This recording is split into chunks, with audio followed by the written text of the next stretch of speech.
غسل کرنے کا مکمل طریقہ۔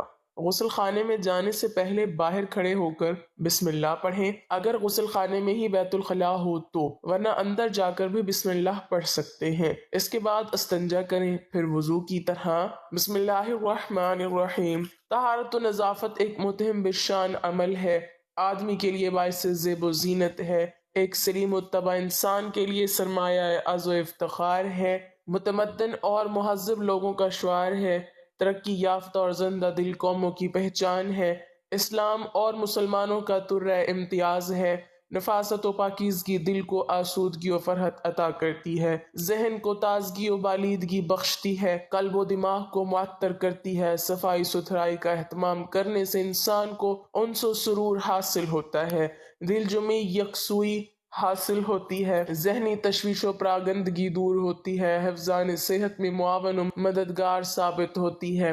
اسلام کا آفتاب طلوع ہونے سے پہلے پوری دنیا تاریکی میں ڈوبی ہوئی تھی، ہر سو اندھیرے کی حکمرانی تھی، طہارت و نظافت سے بے اعتنائی و لاپرواہی تھی، بدن اور کپڑے کی صفائی کو معیوب خیال کیا جاتا تھا، غسل کرنے کو جرم سمجھا جاتا تھا، بوسیدہ بدبودار اور میلے گندے کپڑوں میں رہنے کو لازم اور ضروری قرار دیا جاتا تھا، بغل اور ناف کے بالوں کو تراشنا گناہ سمجھا جاتا تھا۔ زمانہ جاہلیت میں بعض نصرانی راہب اپنے جسم پہ لباس زیب تن نہیں کرتے تھے اور قابل ستر اعضاء کو جسم کے غیر معمولی طور پر بڑھے ہوئے بالوں کے ذریعے چھپاتے تھے۔ اتھینس نامی راہب کا بیان ہے کہ اس نے زندگی بھر اپنے پیر نہیں دھوئے۔ ابراہم نامی راہب کہتا ہے کہ میں نے 50 سال تک اپنے چہرے اور پیر کو پانی سے تر نہیں کیا۔ اسکندریہ کے ایک راہب نے جب عیسائیوں کو غسل کا اہتمام کرتے ہوئے دیکھا تو کافی افسوس اور رنج و غم کا اظہار کیا اور کہا کہ کچھ عرصہ پہلے ہم چہرے پر پانی ڈالنا حرام خیال کرتے تھے، افسوس آج ہم لوگ پورے جسم پر پانی بہا رہے ہیں۔ مغرب کے لوگ اگرچہ اپنے آپ کو مہذب اور متمدن بتاتے ہیں، متانت و سنجیدگی اور تہذیب و شائستگی کے بلند بانگ دعوے کرتے ہیں، لیکن کچھ صدیوں پہلے ان کا حال بھی اس سے مختلف نہیں تھا۔ پاپائے روم نے جرمنی کے بادشاہ فریڈرک پر جب کفر کا فتویٰ لگایا تو اس پر ایک بڑا الزام یہ تھا کہ وہ روزانہ غسل کرتا ہے۔ پاپائے روم روزانہ غسل کرنے والے عیسائیوں کو کافر قرار دیتا تھا۔ ایسے کافروں کو سزا دینے کے لیے پاپائے روم نے ایک مذہبی عدالت قائم کی اور روزانہ غسل کرنے کی پاداش میں پہلے ہی سال 2000 افراد کو زندہ جلا دیا گیا اور 70,000 کو قید و بند کی سزائیں جھیلنی پڑی۔ میلے کچیلے لباس پہننے کی وجہ سے جوؤں کی یہ کثرت تھی کہ جب برطانیہ کا پادری باہر نکلتا تو اس کی قبا پر سینکڑوں جوئیں پھرتی نظر آتی تھیں۔ جب اندلس میں اسلامی سلطنت کا آفتاب غروب ہوا اور عیسائیوں نے زمام اقتدار سنبھال لی تو فلب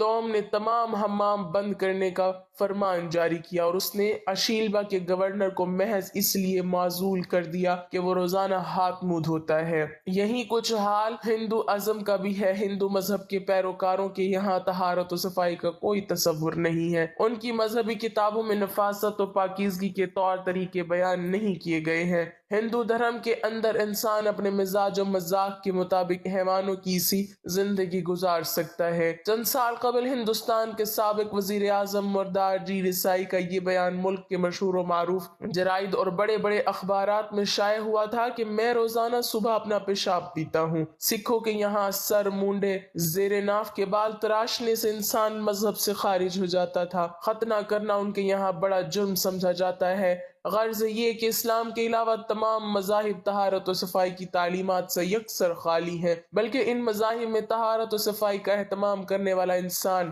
قابل سزا سمجھا جاتا ہے۔ یہ مذہب اسلام کا ہی طرح امتیاز ہے کہ اس نے نظافت و طہارت پر غیر معمولی توجہ دی ہے۔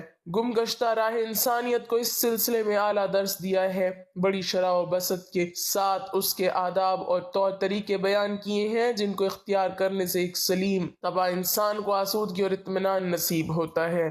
غیر معمولی فرحت و شادمانی حاصل ہوتی ہے، چہرے پر تازگی اور نورانیت محسوس ہوتی ہے۔ آپ نے غور کیا ہوگا کہ طہارت کے مسائل بہت تفصیل کے ساتھ بہت سے موضوعات ایسے ہیں کہ جو انسان کی ظاہری زندگی نہیں بلکہ اس کی نجی اور ذاتی زندگی سے متعلق بھی ہیں، لیکن اس طرح ان کو پڑھانا سکھانا بھی ایک ضرورت ہے، کیونکہ آپ صلی اللہ علیہ وسلم نے انصار کی خواتین کی تعریف کی کہ انصار کی خواتین کتنی اچھی ہیں، جنہیں حیا دین کا علم حاصل کرنے سے نہیں روکتا۔ ہم دیکھتے ہیں کہ انسان اگر اللہ کے بتائے ہوئے طریقے کے مطابق زندگی بسر کرتا ہے تو اس میں خیر ہی خیر ہے، اور وہ خیر صرف اس کی اپنی ذات تک نہیں رہتی، بعض اوقات دوسروں کی بھلائی کا ذریعہ بھی بن جاتی ہے۔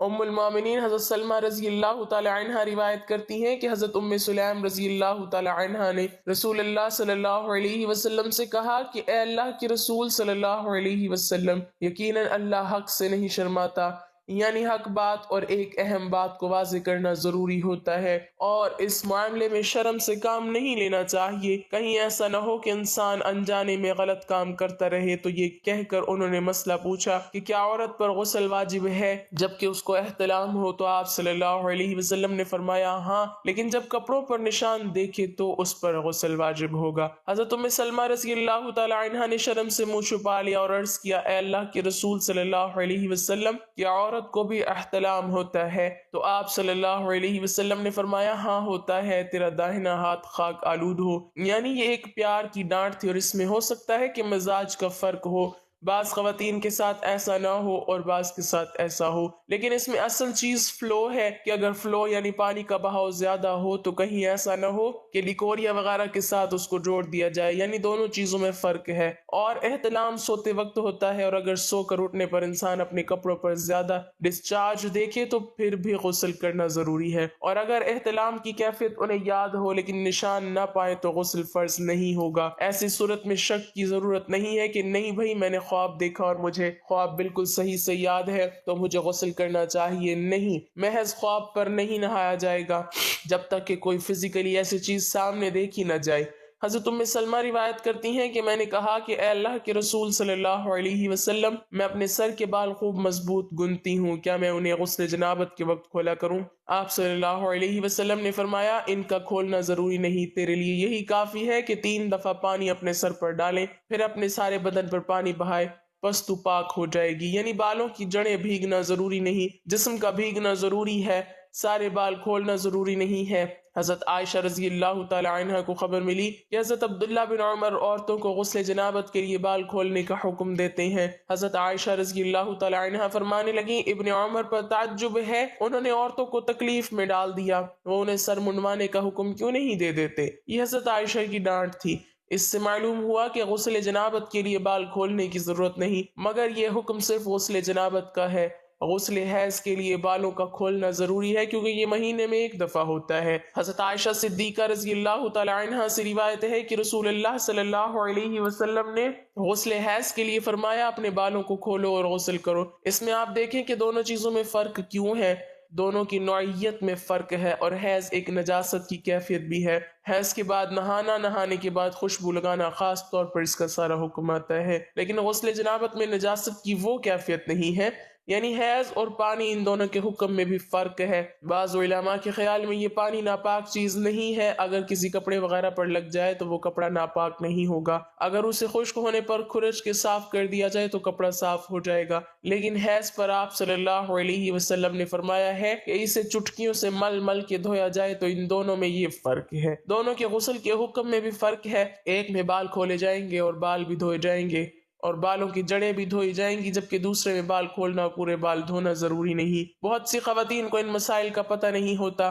بعض اوقات ان کی وجہ سے شوہر کی نافرمانی اور آپس کے تعلقات میں فرق آ جاتا ہے۔ اگر دین کا صحیح مسئلہ پتہ ہو تو انسان ان تمام مشقتوں سے بچ جاتا ہے اور ایک نارمل روٹین کی لائف گزار سکتا ہے۔ تو معلوم ہوا کہ عورت پر غسل اس وقت واجب ہوتا ہے جبکہ وہ ماہواری یعنی حیض سے پاک ہو، اسی طرح جب نفاس سے پاک ہو یا شوہر کے ساتھ ازدواجی تعلقات کرے تو ان 3 صورتوں میں غسل واجب ہوتا ہے۔ کافر مرد یا عورت جنب ہے یا حیض و نفاس والی کافر عورت اب مسلمان ہوئی، اگرچہ اسلام سے پہلے حیض و نفاس سے فراغت ہو چکی، صحیح یہ ہے کہ ان پر غسل واجب ہے۔ ہاں اگر اسلام لانے سے پہلے غسل کر چکے ہوں یا کسی طرح تمام بدن پر پانی بہہ گیا ہو تو صرف ناک میں نظم باز سے پانی چڑھانا کافی ہوگا کہ یہی وہ چیز ہے جو کفار سے ادا نہیں ہوتی۔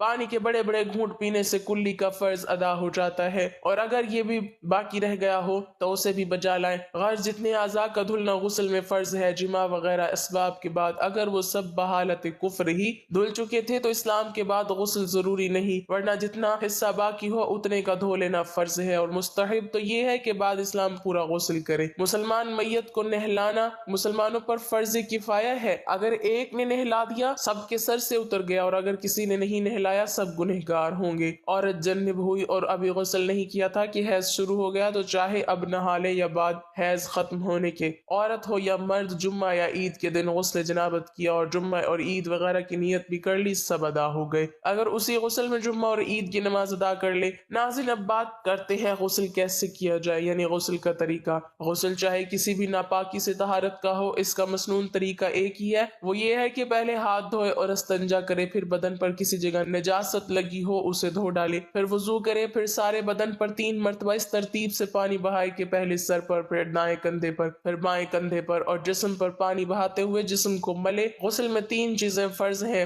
نمبر 1 کلی کرنا، نمبر 2 ناک میں پانی ڈالنا، نمبر 3 پورے بدن پر پانی بہانا۔ بدن کا اگر ایک بال بھی خشک رہ جائے تو غسل نہیں ہوگا اور انسان ناپاک ہی رہے گا۔ ناک کان کے سوراخوں میں پانی پہنچانا بھی فرض ہے، انگوٹھی چھلا اگر تنگ ہو تو اس کو ہلا کر اس کے نیچے پانی پہنچانا بھی لازم ہے، ورنہ غسل نہ ہوگا۔ بعض خواتین ناخن پالش وغیرہ جیسی چیزیں استعمال کرتی ہیں جو بدن تک پانی پہنچنے نہیں دیتی، غسل میں ان چیزوں کو اتار کر پانی پہنچانا ضروری ہے۔ بعض اوقات بے خیالی میں ناخنوں کے اندر آٹا لگا رہ جاتا ہے، اس کو نکالنا بھی ضروری ہے۔ الغرض پورے جسم پر پانی بہانا اور جو چیزیں پانی کے بدن تک پہنچنے میں رکاوٹ ہیں ان کو ہٹانا ضروری ہے، ورنہ غسل نہیں ہوگا۔ عورتوں کے سر کے بال اگر بندھے ہوئے ہوں، یعنی چٹیا، تو بالوں کو کھول کر ان کو تر کرنا ضروری نہیں، بلکہ بالوں کی جڑوں تک پانی پہنچا لینا کافی ہے۔ لیکن اگر بال بندھے ہوئے نہ ہوں، آج کل عموماً یہی ہوتا ہے، تو سارے بالوں کو اچھی طرح تر کرنا بھی ضروری ہے۔ فقط واللہ عالم۔ اللہ پاک ہمیں دین کی مکمل سمجھ نصیب فرمائے اور ہمیں نیکوکاروں میں شامل کرے،